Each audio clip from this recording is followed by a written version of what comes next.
광주 민간공항과 군공항 이전을 놓고 광주광역시장과 전남도지사, 무안군수가 3시간가량 만났습니다.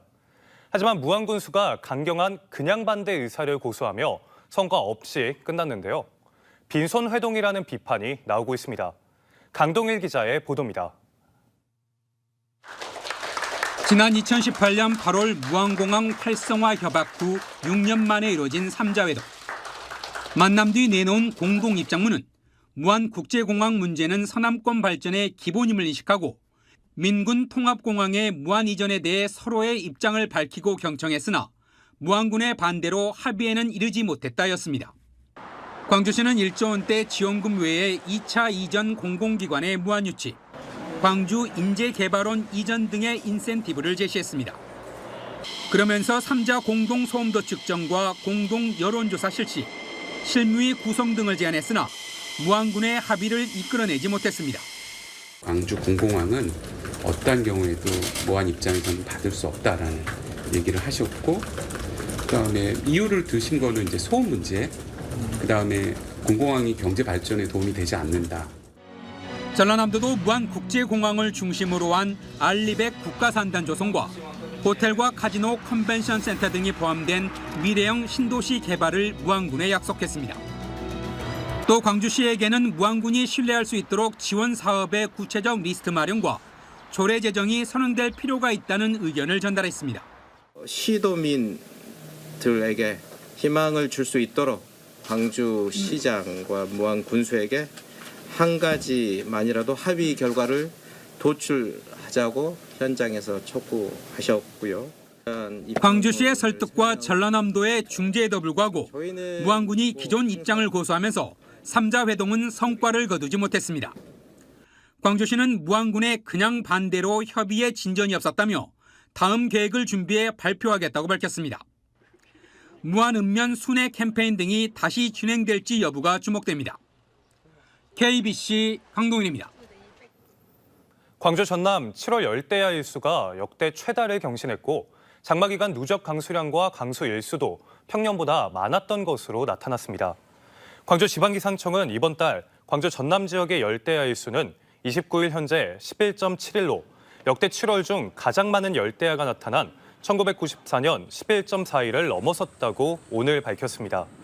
지역별로는 거문도 초도가 이번 달에만 열대야 현상이 15일로 나타나 가장 많았고 순천 무안 14일, 광주 목포 해남이 13일로 뒤를 이었습니다. 지난 27일 장마가 사실상 끝난 가운데 장마 기간 누적 강수량은 451.3mm로 평년보다 많았고 강수 일수도 평년보다 5.2일 많은 22.1일로 나타났습니다. 더불어민주당 광주시당위원장 선거에 출마한 강 의원 후보에 대해 과거 전력을 거론하며 사퇴를 촉구하는 목소리가 나왔습니다. 광주 청년 518명을 대표하는 황도영 씨는 기자회견을 열고 5.18 민주화 정신과 광주 청년의 이름으로 과거 성추행과 2차 가해에 따른 손해배상 등의 전력이 있는 강 의원 후보에 대해 사퇴하라고 촉구했습니다. 이에 대해 강 의원 후보 측은 허위 사실에 근거한 흑색 선전이 극에 달하고 있다며 법적 대응 방침을 밝혔습니다. 최근 여수산단에서 유독물질 누출 등 안전사고가 잇따르고 있습니다. 공장 설비와 시설의 노후화로 인해 위험 신호가 켜지는 상태인데요. 하지만 입주기업들이 안전보다는 돈벌이에만 집중하고 있다는 비판이 커지고 있습니다. 박송호 기자의 보도입니다. 지난 14일 유독가스인 이산화황 누출 사고가 났던 세아 M&S에서 또다시 이산화황이 누출됐습니다. 공장이 일시 정전되면서 발생한 사고였는데 이 업체에서 발생한 이산화황 누출 사고는 올해만 벌써 3번째입니다. 문제는 이런 안전사고가 한 기업에만 한정되는 게 아니라는 겁니다. 지난 2019년부터 최근 5년간 여수산단에서 발생한 안전사고는 모두 70건이었습니다. 매달 한 건 이상 사고가 난 셈인데 이로 인해 13명이 숨졌고 31명이 크고 작은 부상을 입었습니다. 조성된 지 50년 넘으면서 설비들이 노후돼 안전사고는 언제 일어나도 이상하지 않을 정도입니다. 이런 상황에서 주민들의 안전을 책임지는 여수시청은 관리 감독 권한을 갖지 못하고 있습니다. 실제로 어떤 영향을 미치는 거는 여수 시민이 영향을 받을 텐데 그러면은 주권에 대해서 여수시는 가만히 있어야 되느냐.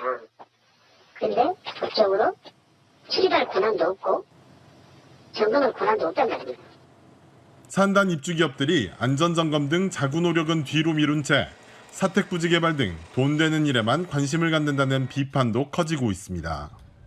작은 사고들이 계속 이어지다 보면 결국은 큰 사고로 이어진다라고 하는 게 지금까지 경험이었거든요. 이런 상황에서 기업들이 어떤 사택 부지를 개발한다라든지 이렇게 자신들의 요구를 한다라고 하는 거는 시민들이 볼 때 좋게 느껴지지가 않죠. 매년 수조 원 이상의 막대한 수입을 거두는 입주기업들이 안전에는 뒷짐만 지다 보니 여수 산단은 죽음의 화약고라는 오명을 벗지 못하고 있습니다. KBC 박성호입니다. 더불어민주당 최고위원에 출마한 김민석 의원이 광주를 찾아 지지를 호소했습니다. 김민석 후보는 광주시의회에서 기자회견을 열고 5.18 헌법 전문 반영을 위한 원포인트 개헌, 광주 인공지능 AI 단지 발전 등 광주의 현안과 미래 과제를 이재명 대표와 함께 적극적으로 풀어가겠다고 밝혔습니다.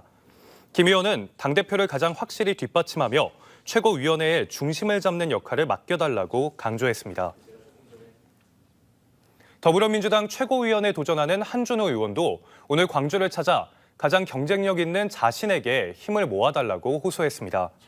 한준호 의원은 기자회견에서 최고위원 후보 중 자신이 유일하게 국토위 소속임을 강조하며 달빛철도 조기 착공, 광주 영암고속도로 조기 건설 등 광주 전남을 위한 공약들을 제시했습니다. 전주 출신인 한 의원은 호남 출신 후보들의 도전이 녹록지 않은 상황이라며 호남의 아들 한준호에게 압도적인 지지와 성원을 보내달라고 말했습니다. 의지할 가족이나 거처 없이 길거리에 나앉는 노숙인들, 주변과 단절되며 사회 복귀는 더더욱 어려워지는 경우가 많습니다. 그런데 이런 노숙인들에게 빨래와 청소, 밥 짓기 등 자립교육을 제공해서 사회 복귀를 돕는 프로그램이 운영되고 있는데요. 실제로 광주 지역 노숙인의 수가 줄었습니다. 자세한 소식 조경원 기자가 취재했습니다. 광주의 한 고물상에서 50대 A씨가 고철 분류 작업에 구슬땀을 흘리고 있습니다. 한 달 전까지만 해도 노숙 생활을 한 A씨는 요즘 일하는 재미를 느끼고 있습니다. 계속 놀 수는 없으니까 하루 영표 쓰고 경리세 내고 경리세라고 해보니까. 지난 1월 가족과 단절된 A씨는 노숙 생활을 시작했고 6개월 만에 주민들에게 발견돼 도움을 받게 됐습니다.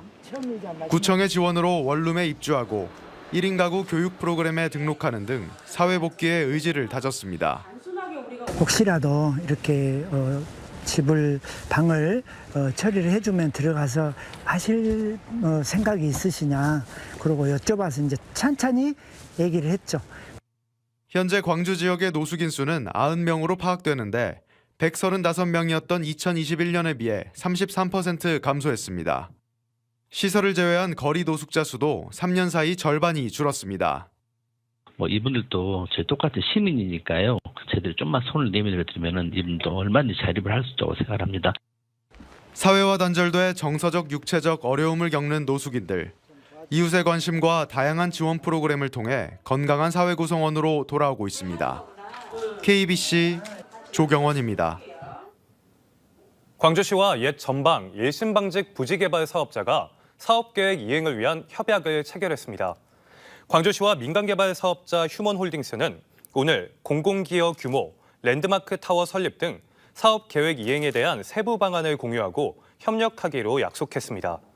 사업자는 토지 용도 변경에 따른 시세 차익 일부와 랜드마크가 될 특급 호텔 건립을 약속하는 차원에서 사업비 20%에 해당하는 600억 원을 광주시에 내기로 합의했습니다. 환경부가 화순과 강진, 순천을 기후대응댐 후보지로 정하고 댐 건설에 나섭니다. 환경부 발표에 따르면 극한 가뭄과 극한 호우에 대비하기 위해 14곳의 기후대응댐을 건설하기로 한 가운데 화순 동복천과 강진 병영천, 순천 옥천 등 3곳이 후보지로 선정됐습니다. 동복천댐은 총 저수용량 3,100만 입방미터로 용수 전용댐으로 추진되고 순천 옥천댐과 강진 병영천댐은 총 저수용량에 따라 홍수 조절댐의 기능을 하게 됩니다.